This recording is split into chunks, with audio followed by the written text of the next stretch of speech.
وَإِذْ قُلْنَا لِلْمَلَائِكَةِ اسْجُدُوا لِآدَمَ، اور جب ہم نے فرشتوں سے کہا، یعنی کہ تمام فرشتوں سے کہا، اسجدوا، تم سجدہ کرو، لآدم، آدم کو۔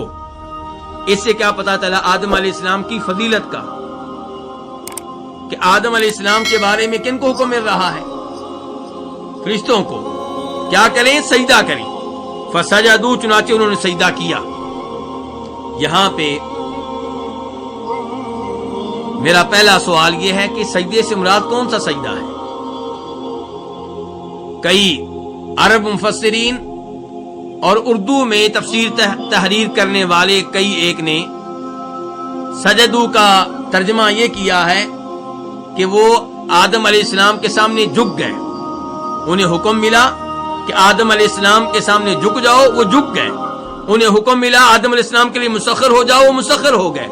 انہیں حکم ملا آدم علیہ السلام کے تابع بن جاؤ، وہ آدم علیہ السلام کے تابع بن گئے۔ جبکہ صحیح بات یہ ہے کہ سجدہ کس کو کہتے ہیں؟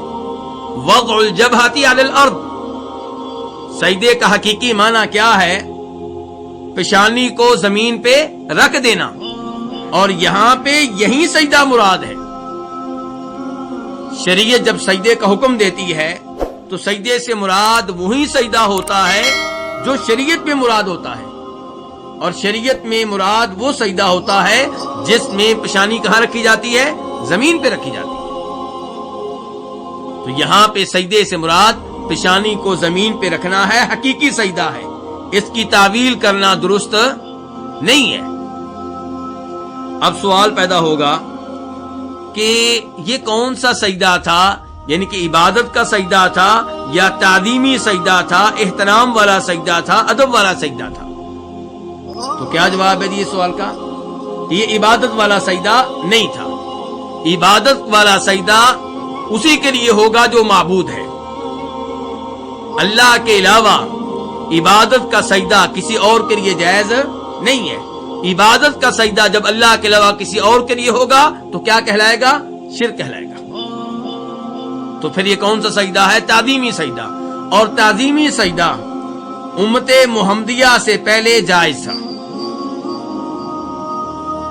اس کی ایک مثال یہ آیت ہے کہ فرشتوں نے آدم علیہ السلام کو سجدہ کیا، اور اس کی دوسری مثال سورہ یوسف، وَرَفَعَ أَبَوَيْهِ عَلَى الْعَرْشِ وَخَرُّوا لَهُ سُجَّدًا، کہ جب یوسف علیہ السلام کے والدین ان کے پاس مصر میں پہنچے تو یوسف علیہ السلام نے ان کو عرش پہ بلند کیا، اپنے ساتھ عرش پہ بٹھایا۔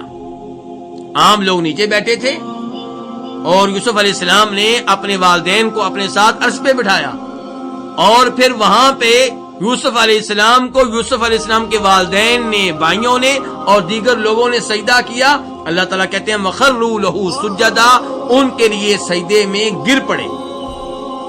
وہاں پہ بھی کئی لوگوں نے تعویل کرنے کی کوشش کی ہے۔ کیا کہتے ہیں؟ جی یوسف علیہ السلام کی تابع داری کا اعلان کر دیا، ان کے سامنے جھک گئے، انہیں بڑا مان لیا، جبکہ اللہ تعالیٰ کہہ رہے ہیں وَخَرُّوا لَهُ سُجَّدًا، ان کے لیے سجدے میں گر پڑے۔ تو اس لیے وہاں پہ بھی جو سجدہ ہوا ہے کون سا سجدہ ہے؟ تعظیمی، اور یہاں پہ بھی جو سجدہ مذکور ہے وہ کون سا ہے؟ تعظیمی۔ اب سوال پیدا یہ ہوگا کہ کیا تعظیمی سجدہ آج بھی جائز ہے؟ کیا آج ہم اپنے کسی بڑے عالم دین کو، اپنے والد صاحب کو تعظیمی سجدہ کر سکتے ہیں، احترام کا سجدہ کر سکتے ہیں، ادب کا سجدہ کر سکتے ہیں؟ اس سوال کا جواب یہ ہے کہ پہلی امتوں میں تعظیمی سجدہ جائز تھا، ہماری امت میں تعظیمی سجدہ بھی حرام قرار پایا۔ کیوں؟ اس کی حکمتوں میں سے ایک حکمت یہ ہے کہ آپ آخری نبی ہیں، آپ کے بعد کوئی نبی نہیں آئے گا، اس لیے آپ کی باری آئی تو وہ راستے بند کر دیے گئے جو شرک کا ذریعہ اور سبب بن سکتے ہیں۔ امام ابن ماجہ رحمہ اللہ روایت کرتے ہیں عبداللہ بن ابی اوفا رضی اللہ تعالیٰ عنہ سے، وہ کہتے ہیں کہ جناب معاذ رضی اللہ تعالیٰ عنہ شام گئے۔ اس زمانے میں شام کن کا ملک تھا؟ کافروں کا ملک تھا۔ تو وہاں پہ دیکھا کہ وہاں کے پادری اور وہاں کے سردار، ان کی بہت عزت کی جاتی ہے اور وہاں کے لوگ ان کو سجدہ کرتے ہیں۔ جناب معاذ بن جبل یہ منظر دیکھ کر بڑے متاثر ہوئے اور کہنے لگے کہ اگر ان کو سجدہ ہو سکتا ہے جبکہ یہ نبی علیہ الصلوۃ والسلام کے سامنے کوئی حیثیت نہیں رکھتے، ان کا کوئی مقام نہیں ہے، نبی علیہ الصلوۃ والسلام تمام انسانوں میں سب سے افضل ہیں، سب سے اعلیٰ ہیں، سب سے برتر ہیں، تو آپ کو سجدہ ہونا چاہیے۔